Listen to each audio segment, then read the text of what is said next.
So today we're going to talk about how to get rid of xanthomas. What is a xanthoma? A xanthoma is a buildup of cholesterol and triglycerides on the top of the skin. It's actually these cells called macrophages, which is an immune cell that eats up things, and it's sucking up too much cholesterol and triglyceride, and it's in your skin, and it shows up as this yellowish-white deposit, sometimes on the inside of the eyelid right through here on both sides, or in the palm of the hand, or your elbows, your knees, your Achilles tendon.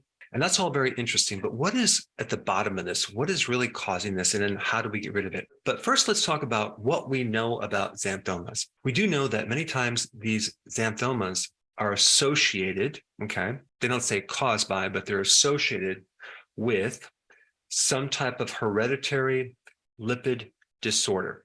Okay, lipids are fats. So one example would be familial hypercholesterolemia, and that's a hereditary condition that's passed on by your genes where you have high cholesterol, which is very resistant to various types of treatment. It's really a problem where you don't have enough receptors in your liver for LDL cholesterol. And so your body just can't get rid of this cholesterol. So sometimes it'll back up in the skin and show up as these xanthomas. But it's also associated with various other things that I want to talk about too. One being biliary tract obstruction. What is that? That is a blockage of your bile ducts. And because bile is the primary thing that gets rid of excess cholesterol, you just have excess cholesterol because the bile can't do its job. Then you have another condition called primary biliary cirrhosis. And this is another condition where we're getting a blockage of the bile. Things are not flowing correctly through the bile ducts. So we're going to have a problem with getting rid of cholesterol. Then we have another condition called cholestasis. Now, the term stasis means stagnant. It's non-moving. Okay. So the cholesterol is not moving through the body.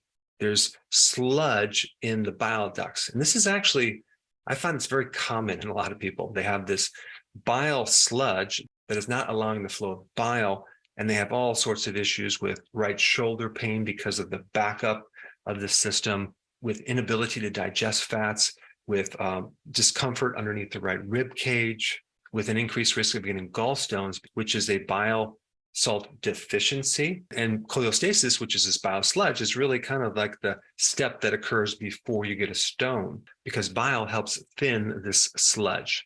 And xanthomas are also associated with high A1C and diabetes, which means there's too much glucose in your blood. And so when someone has this xanthoma, okay, it's a little red indicator light letting you know that you have high cholesterol, probably high triglycerides, and probably high LDL caused by the things I just mentioned. A lot of times people have this idea that if they have high cholesterol or triglycerides in their blood, that means they're consuming more cholesterol, fat, or triglycerides, when in fact, this is not always the case.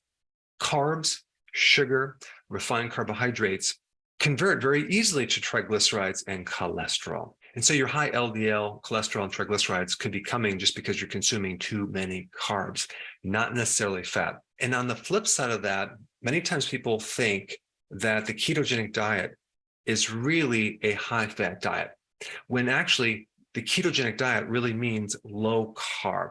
It doesn't mean necessarily high fat, but of course, when you lower your carbs and you have moderate protein, you end up eating a lot of fat. But to generate ketones, you do it by lowering your carbs. All right, so what can someone do about these xanthomas? Okay, I'm going to give you a list of things. The most important thing is to take niacin. And the amount of niacin I would recommend would be 500 milligrams extended release, and I would take that 2 to 3 times a day. By the way, niacin is one of the most potent ways to lower cholesterol in the body, especially the buildup of cholesterol in different parts of the body, as well as reducing the uptake of LDL by the macrophage. Okay, number 2, I would recommend choline. Okay, choline is a supplement. Choline helps to prevent a fatty liver. Choline helps to reduce cholesterol. Number 3, TUDCA. What is TUDCA? It's a very specialized type of bile salt that helps cholestasis, which is that stagnant cholesterol in your bile ducts. It helps the flow of cholesterol. It helps reduce cholesterol. It helps the receptors in the liver take on LDL. It helps to lower LDL cholesterol. It does a lot. But what we want is a nice flow of cholesterol out of the liver so you can get rid of the excess cholesterol. So niacin, choline, TUDCA, okay? I also recommend consuming huge salads, okay? Like 7 to 10 cups of salad every single day. And I would also put walnuts on the salad because they're high in the precursor for omega-3 fatty acids, okay? Which actually helps lower cholesterol.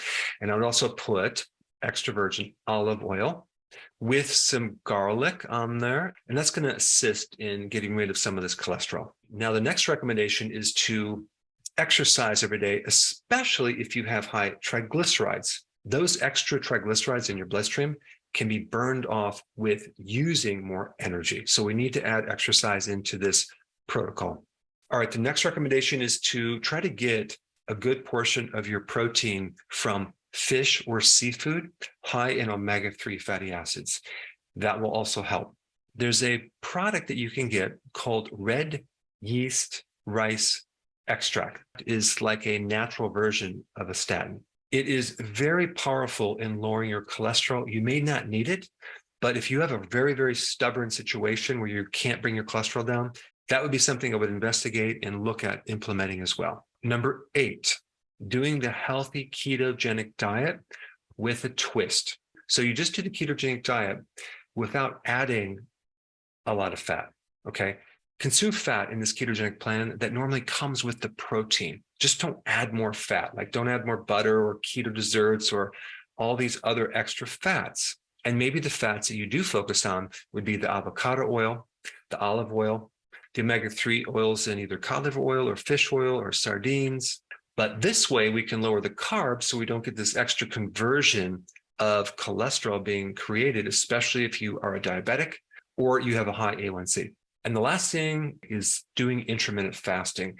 That can greatly assist in regulating your cholesterol profiles. Now, since I mentioned niacin as the number one thing to do, if you haven't seen this video on niacin, it'll give you a lot more data. Check it out. I put it up right here.